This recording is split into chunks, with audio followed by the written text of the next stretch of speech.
It's Dr. Steve, master of the subconscious mind and doctor who fixes 100% of orthopedic issues not related to cancer, fracture, infection.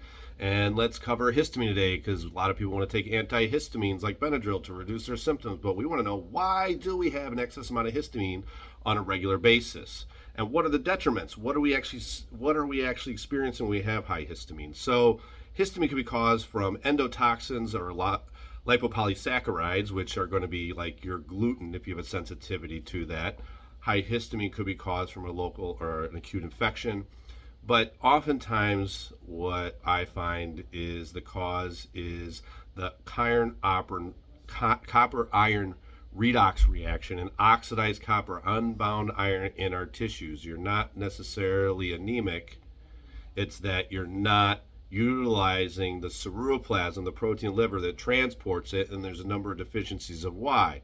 But if you think you might be having high histamine, this is how you might guess you have high histamine. Vertigo, headache, nausea, vomiting, circadian rhythm is out, sleep is off, memory loss, diarrhea, stomach cramps, dysmenorrhea, which means hormonal dysregulation, right?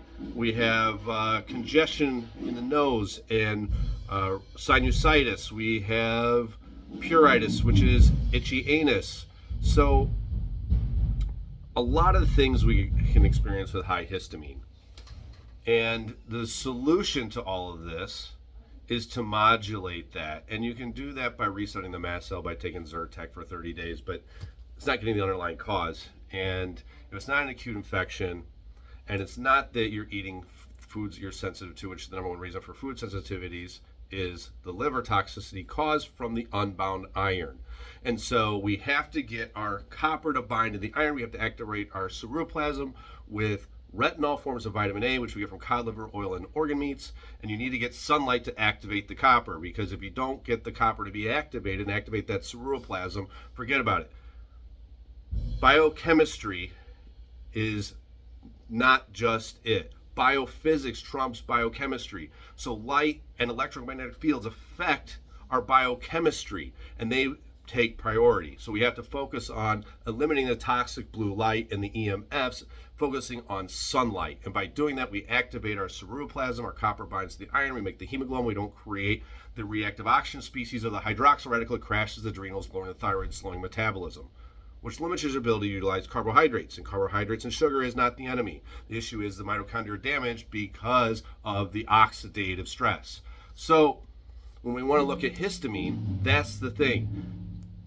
It's not that you need an antihistamine. It's not that you need an allergy pill. It's that you have a lack of sunlight or an excessive blue light or too much EMF.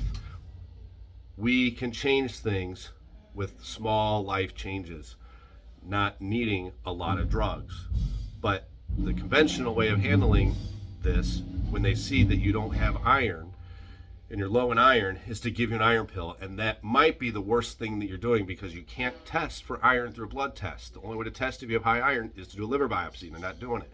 So the right way is to do a blood panel, and you look through the different things. You have to look at ferritin, transferritin, you have to look at vitamin A, you have to look at vitamin D, you have to look at zinc, magnesium, copper, all the different factors.